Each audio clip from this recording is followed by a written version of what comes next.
الحمد للہ رب العالمین والصلاة والسلام علی سید الانبیاء والمرسلین اما بعد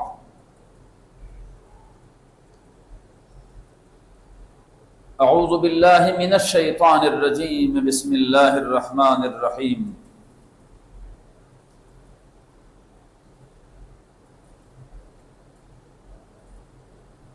خلق الموت والحیات لیبلوکم ایکم احسن عملا صدق اللہ مولانا العظیم ان اللہ وملائکتہ یصلون علی النبی یا ایھا الذین آمنوا صلوا علیہ وسلموا تسلیما اللہم صل علی سیدنا محمد وعلی آل سیدنا ومولانا محمد مبارک وسلم۔ محبت کے ساتھ ایک دفعہ پھر پڑھیے اللہم صل علی سیدنا محمد وعلی آل سیدنا ومولانا محمد مبارک وسلم۔ الصلاۃ والسلام علیک سیدی یا رسول اللہ، الصلاۃ والسلام علیک سیدی یا حبیب اللہ، وعلی آلک واصحابک سیدی یا شفیع المذنبین۔ برادران ذی وقار، اللہ رب العالمین جل جلالہ و عم نوالہ کا بے پناہ احسانات ہے ہم پر۔ رب ذوالجلال کے حضور ہر انسان کو، مجھے اور آپ کو خدا شکر ادا کرنے کی توفیق عطا فرمائے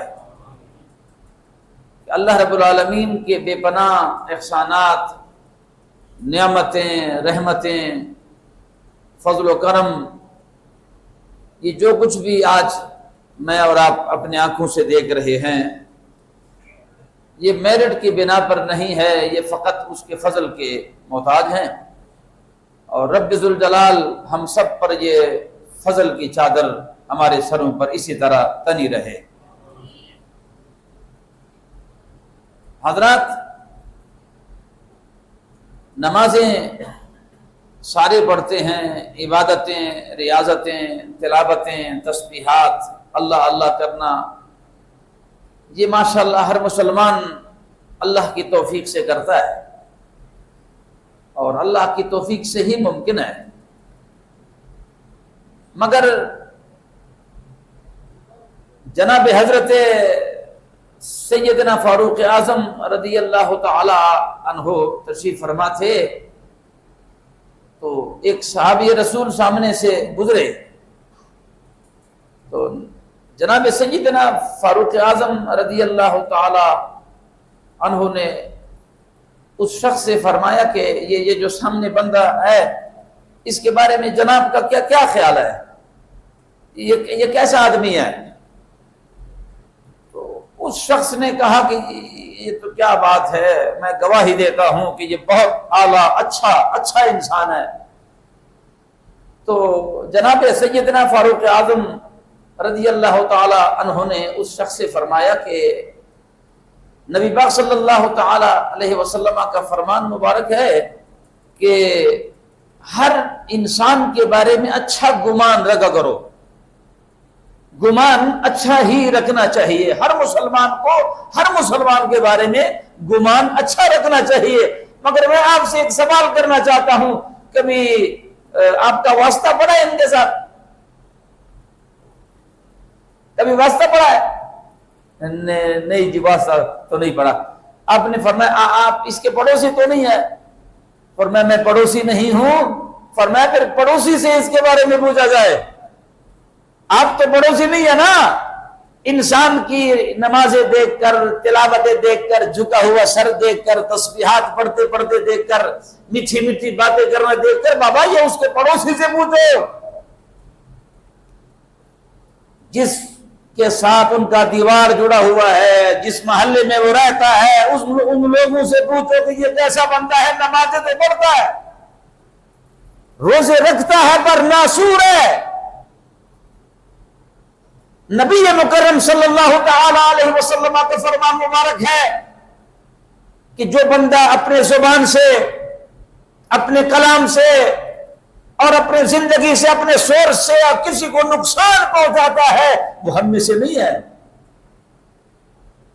ایمان کی پہچان آپ کے نمازوں سے نہیں ہے، نمازیں تو آپ اپنے لیے پڑھتے ہیں، روزہ آپ اپنے لیے رکھتے ہیں، حج ہے، زکوٰۃ ہے، تلاوت ہے، تسبیحات ہے، یہ سارا کچھ آپ اپنے لیے کرتے ہیں۔ بابا مخلوق کے لیے آپ کے وجود میں کیا ہے؟ روز مرہ کے آپ کے دفتر میں کلیگ آپ کے بارے میں کیا کہتے ہیں؟ آپ گاڑی میں سفر کرتے ہیں، کوئی بندہ سیٹ پر بیٹھ جاتا ہے آپ کے ساتھ، وہ آپ کے بارے میں کیا رویہ رکھتا ہے؟ دعوے کرنا بڑا آسان ہے، آج آپ گوروں کو مثال دیتے ہیں، بحر ممالک کا مثال دیتے ہیں۔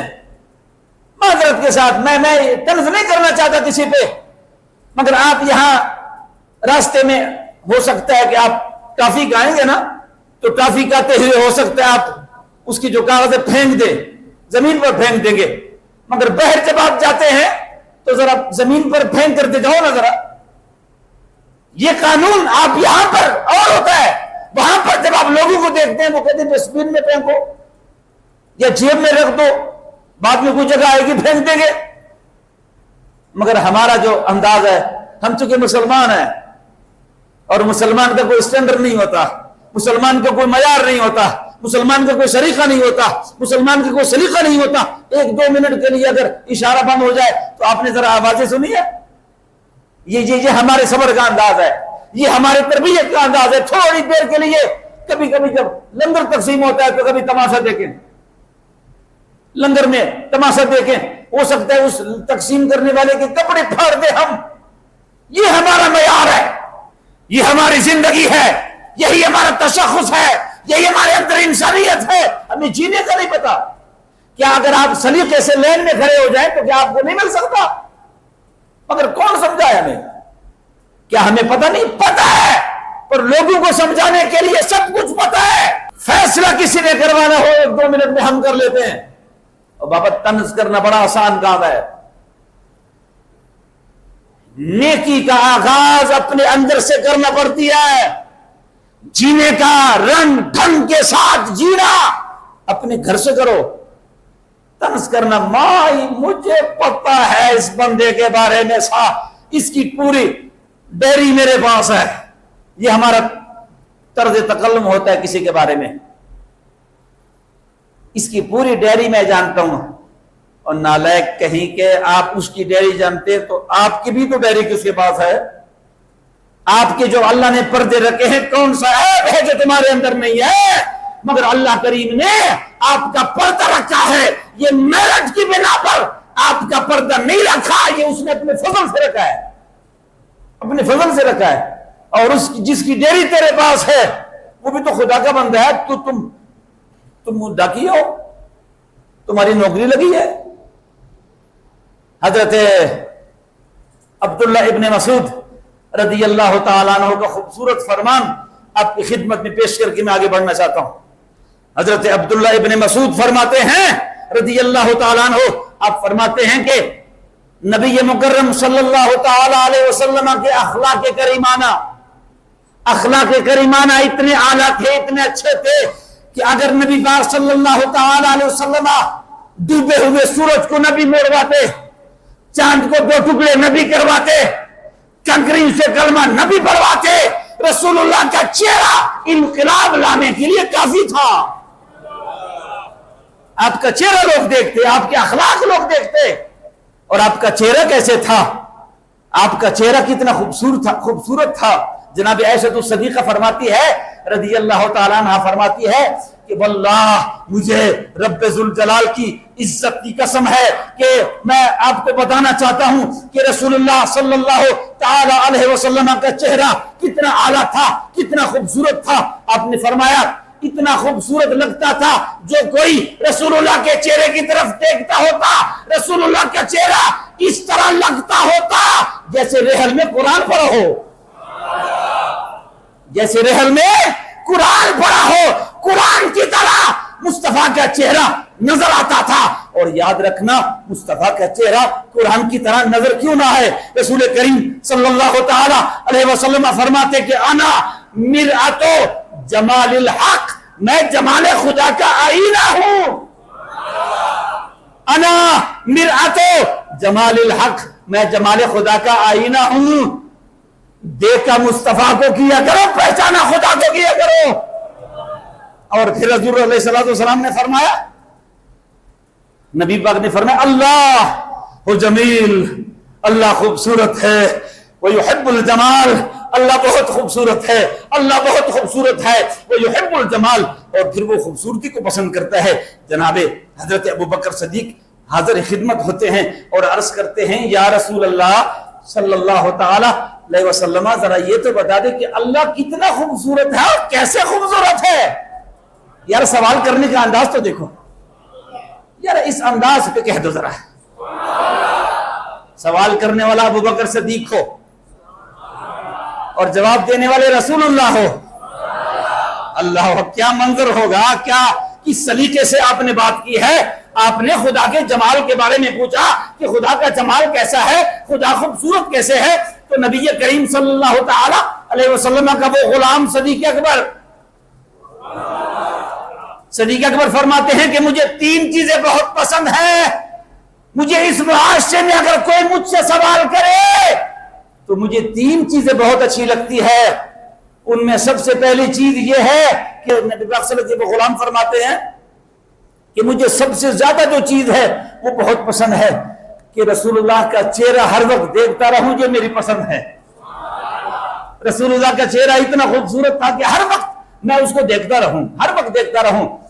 تو نبی پاک صلی اللہ تعالی علیہ وسلم کی خدمت میں صدیق اکبر نے عرض کیا حضور اللہ کتنا خوبصورت ہے اور کیسے خوبصورت ہے۔ اب رسول اللہ کا جواب سنو، اب اپنے نبی کا جواب سنو۔ رسول کریم صلی اللہ تعالی علیہ وسلم خدا کے جمال کا تعارف کرا رہے ہیں، رسول اللہ کے زبان سے خدا کے جمال کا، خدا کے حسن کا، خدا کے کمالات کا تعارف رسول اللہ خود فرما رہے ہیں اور فرماتے ہیں کہ خدا کا جمال تم دیکھنا چاہتے ہو، خدا کا جمال تم دیکھنا چاہتے ہو، اس کا جمال کتنا ہے، اس کا جمال کتنا ہے، خوبصورتی کتنی ہے۔ نبی کریم صلی اللہ تعالی علیہ وسلم کا وہ غلام جو ہر وقت جلوتوں میں بھی، خلوتوں میں بھی، رات کو بھی، دن کو بھی، اور ہر وقت رسول اللہ کے سنگ رہتے ہیں، اور صرف سنگ نہیں رہتے، اس طرح رہتے ہیں کہ رسول کریم صلی اللہ تعالی علیہ وسلم نے فرمایا صدیق او میرے پیارے، ایک وقت ایسا آنے والا ہے کہ رات کی تاریکی ہوگی اور رات کی تاریکی میں اکیلا آؤں گا تمہارے گھر، رات کی تاریکی میں آؤں گا تمہارے گھر، میرے ساتھ اور کوئی بھی نہیں ہوگا، رات ہوگی، اندھیرا ہوگا، اندھیرا چھایا ہوگا، اندھیرے کی چادر چھائی ہوگی، اور میں تمہارے پاس آؤں گا، اور میں اور آپ اکیلے دونوں ہجرت کرنے مکہ سے نکلیں گے۔ ایک وقت ایسا آنے والا ہے، مگر پھر جب وہ وقت آئے نا، وہ وقت جب آئے نا، اس میں سال ہا سال گزر گئے۔ یہ ہے محبت، یہ ہے تربیت۔ رسول کریم صلی اللہ تعالی علیہ وسلم نے جن نفوس قدسیات کی تربیت فرمائی ہے، اس تربیت کا اندازہ دیکھیے۔ محبت کس کو کہتے ہیں؟ مجھے مدینے بلا لیں اور میرے لیے کچھ کر دیں، اور میرے لیے کچھ کر دیں، اور یوں کر دیں، اور وہ یہ محبت نہیں ہے۔ محبت رسول اللہ صلی اللہ تعالی علیہ وسلم کے سیرت کو اپنانے کا نام ہے۔ آپ کا جینا کیسے ہے، آپ کا مرنا کیسے ہے، آپ کا لین دین کیسے ہے، آپ کی جلوتیں کیسی ہے، آپ کی خلوتیں کیسی ہے، آپ کا قول و فعل کیسے ہے، آپ کا سلیقہ باپ کے ساتھ کیسا ہے، ماں کے ساتھ کیسا ہے، پڑوسی کے ساتھ کیسا ہے، ہر ایک کے ساتھ آپ کا انداز کیا ہے۔ نماز روزے تو سارے رکھتے ہیں، نماز روزوں سے بندے کی پہچان نہیں ہوتی بابا، پہچان تو کردار کا نام ہے، پہچان تو کردار سے ہے۔ خوبصورت کردار ہو، خوبصورت زندگی ہو تو پھر کوئی اور تعریف کرے، اصل تعریف تو وہ ہے کہ کوئی تعریف کرے۔ اپنے آپ کو تو بندہ ہر بندہ سمجھتا ہے، اور پھر جب نبی کریم صلی اللہ تعالی علیہ وسلم کا وہ خوبصورت دور جب آئے نا کہ ادھر آپ مکہ کے سامنے کھڑے ہوتے ہیں اور خانہ کعبہ کے سامنے آپ کھڑے ہوتے ہیں اور عرض فرماتے ہیں اے خانہ کعبہ مجھے آپ سے بڑا پیار ہے، مجھے آپ سے بڑا پیار ہے، میں آپ کو چھوڑنا تو نہیں چاہتا تھا مگر قوم ظالم ہے، ایک وقت ایسا آئے گا کہ میں تمہیں بتوں سے خالی کرواؤں گا، آج تو مجھے چابی نہیں دیتے، آج تو مجھے عبادت کرنے نہیں دیتے، مگر ایک کعبہ سنو، ایک وقت ایسا آنے والا ہے کہ ہم ٹھاٹ کے ساتھ آئیں گے اور بڑے کمالات کے ساتھ آئیں گے۔ اور نبی پاک صلی اللہ تعالی علیہ وسلم جب تشریف لے گئے نا جناب حضرت سیدنا صدیق اکبر کی گلی میں، جب جس گلی میں صدیق اکبر کا گھر تھا، جب صدیق اکبر کے گلی میں پہنچ گئے تو پہنچنے کے ساتھ ہی جناب ابو بکر صدیق نے دروازہ کھول دیا۔ ابھی دروازہ کٹکھٹایا نہیں، ابھی آواز نہیں دی، ابھی دروازہ نہیں کٹکھٹایا، ابھی آواز نہیں دی، صرف رسول اللہ گلی میں پہنچے، اس لیے کہ صحابہ کو پتا تھا کہ کوئی بھی صحابی رسول جب مدینہ طیبہ میں تشریف لے کر آتے، مکہ پاک میں تشریف لاتے، وہ جوں شہر سے باہر جب آتا، شہر مدینہ میں یا شہر مکہ میں جب بھی وہ تشریف لاتا تو وہ پہلے اپنے گھر نہ جاتا، رسول اللہ کی زیارت کرتا، اپنے بال بچے کے پاس نہ جاتا، بیوی کے پاس نہ جاتا، بچوں کے پاس نہ جاتا، کاروبار کرنے نہ جاتا، بزنس کرنے نہ جاتا، کسی رشتہ دار بھائی چھوٹے بڑے کے پاس نہ جاتا، وہ رسول اللہ کے دربار پہ جاتا۔ مگر لوگوں وہ جب مدینہ طیبہ میں آتا، مکہ پاک میں آتا تو وہ بندہ کسی سے نہ پوچھتا کہ رسول اللہ کہاں ہے، بلکہ جس گلی سے رسول اللہ کی مہک آتی، خوشبو آتی، جاتے جاتے خود چلے جاتے اور اس گھر میں پہنچ جاتے، رسول اللہ کی زیارت کر لیتے، کسی سے بھی نہیں پوچھتے تھے کہ رسول اللہ کس کے گھر میں ہے۔ اور کیا انداز ہے، صدیق اکبر سے رسول اللہ نے پوچھا کہ میں نے تو ابھی دروازہ کٹکھٹایا ہی نہیں، آپ نے پہلے دروازہ کھولا، اب جواب سنو، ایک عاشق صادق کا جواب سنو، ایک عاشق صادق کا جواب سنو۔ آپ نے عرض کیا یا رسول اللہ صلی اللہ تعالی علیہ وسلم فداک امی و ابی، میرے ماں باپ آپ کے قربان جائیں، آپ تو دروازہ کھولنے کی بات کرتے ہیں، آپ کو یاد ہے نا آپ نے بہت عرصہ پہلے آپ نے فرمایا تھا رات کے اندھیرے میں آؤں گا، مجھے آپ کی زلفوں کی قسم ہے، مجھے خدا کے جمال کی قسم ہے کہ میں جس دن سے آپ نے مجھے فرمایا کہ میں رات کو تمہارے گھر آؤں گا، اللہ کی عزت کی قسم ہے کہ اس رات سے لے کر آج کی رات تک رات کو کبھی نہیں سویا، ہر رات آپ کا انتظار کرتا ہوں، ہر رات آپ کا انتظار کرتا ہوں۔ یہ ہے محبت، یہ وہ محبت ہے، یہ وہ محبت ہے نبی کریم صلی اللہ تعالی علیہ وسلم کے غلاموں۔ انسانیت صرف باتوں کا نام نہیں ہے۔ آپ فرماتے ہیں حضرت عبداللہ ابن مسعود فرماتے ہیں کہ رسول اللہ کا چہرہ کافی تھا، رسول اللہ کا چہرہ ہی کافی تھا، جو بھی دیکھتا، بے شک معجزے نہ بھی دکھاتے، رسول اللہ معجزے نہ دکھاتے، صرف لوگ چہرہ رسول اللہ کا دیکھتے اور چہرہ دیکھتے جاتے اور لوگ کلمہ پڑھتے جاتے، یہ انداز تھا رسول اللہ کا۔ حضرت امام حنبل رحمت اللہ علیہ کے دور مبارک میں، یہ میں آپ کو تربیت کی بات بتا رہا ہوں کہ جنہوں نے اسلام کو قبول کیا ہے، جنہوں نے اسلام کو قبول کیا ہے اور اسلام پر پھر عمل بھی کیا ہے۔ اسلام صرف باتوں کا نام نہیں ہوتا بابا، عمل کرنے کا نام ہے۔ ہم سے بڑا ذہین کوئی بھی نہیں ہے، ہم سے بڑا ہوشیار کوئی بھی نہیں ہے، مگر صرف اپنے لیے۔ اب ذرا ہمارا انداز دیکھ لو اور پھر ان لوگوں کے دین پر عمل کرنا دیکھو۔ حضرت امام حنبل رحمت اللہ علیہ کے محلے میں ایک یہودی رہتا تھا، ایک یہودی رہتا تھا، یہودی، وہ بہت غریب تھا، بیٹے اس کے تھے نہیں، بچیاں تھی اور بچیاں بالکل جوان تھی، گھر کا خرچہ بہت زیادہ تھا اور گھر کا نظام نہیں چلتا تھا۔ مگر جو امام حنبل کو پتہ چلا نا اسلام اس شے کا نام ہے کہ آپ کس کے کام آئیں، آپ کسی کے کام آئیں، کسی سے بھلا کریں، انسانیت کے ساتھ بھلا کریں، ایمان اس شے کا نام ہے کہ آپ ہر ایک کے ساتھ بھلائی کریں، احسان کریں، لوگوں کے لیے آسانیاں بانٹیں، لوگوں کو تکالیف سے نکالے، ایمان اس کا نام ہے۔ لوگوں کو تکلیف میں مت ڈالو، تکلیف سے نکالو، اس کو ایمان کہتے ہیں۔ بچیاں جوان ہیں اور آپ نے ان سے شناختی کارڈ نہیں مانگا، چپ چپ کے ان کے گھر میں راشن بھیجنا، چپ چپ کے ان کے گھر میں اشرفیاں پھینک دینا، کپڑے میں پیسے بند کر کے دیوار کے پیچھے پھینک دینا رات کی تاریکی میں، اس کو پتہ بھی نہیں کہ پیسے دیے کس نے۔ یار کہاں گئے وہ مسلمان کہ 40 سال تک وہ انسانیت کے ساتھ احسان کرتے ہوتے، ان کو پالتے ہوتے، مگر جس کو جو کچھ ملتا ہوتا 40 سال تک بھی اس کو پتہ نہیں چلتا تھا کہ مجھے پال کون رہا ہے۔ اور جب امام حنبل کا انتقال ہوا نا تو لوگ رو رہے تھے، وہ یہودی بھی آیا، وہ بھی رو رہا تھا، اس نے کہا میں بھی جنازہ پڑھوں گا، میں بھی جنازہ پڑھوں گا۔ لوگوں نے کہا بابا تم تو یہودی ہو، تم نے کیا جنازہ پڑھنا ہے؟ اس نے کہا میں آج صرف جنازہ پڑھنے نہیں آیا، کلمہ پڑھنے بھی آیا ہوں۔ لوگوں نے کہا وہ کیسے؟ اس نے کہا یہ وہ شخص ہے کہ جو 40 سال میرے گھر میں راشن بیچتا تھا، 40 سال میں اس پہ ریسرچ کرتا رہا۔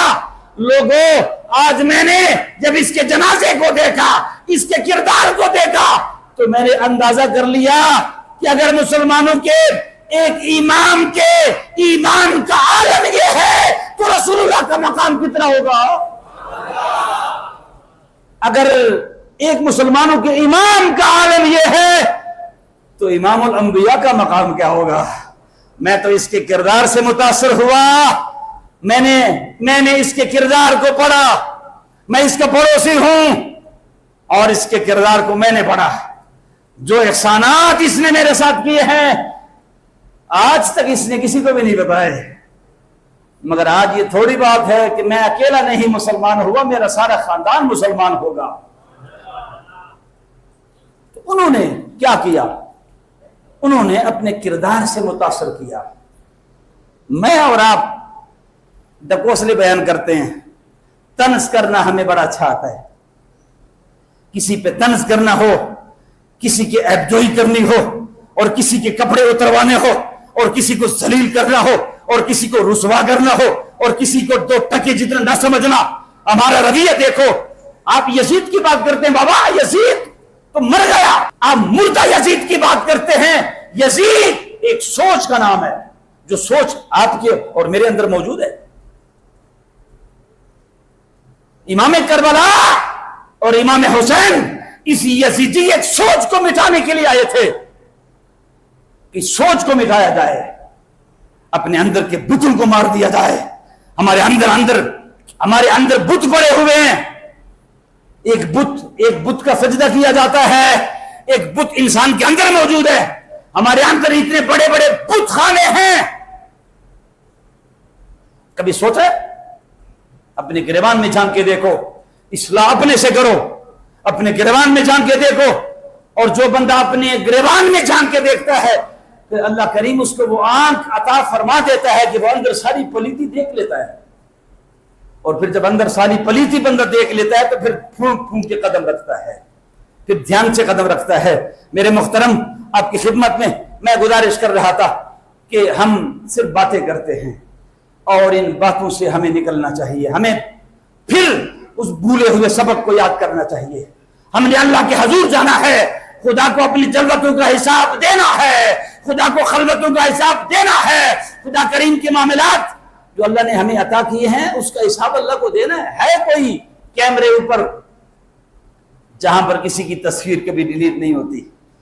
اللہ رب العالمین ہم سب کو عاجزی کی زندگی نصیب فرمائے، اللہ رب العالمین ہم سب کی اصلاح فرمائے۔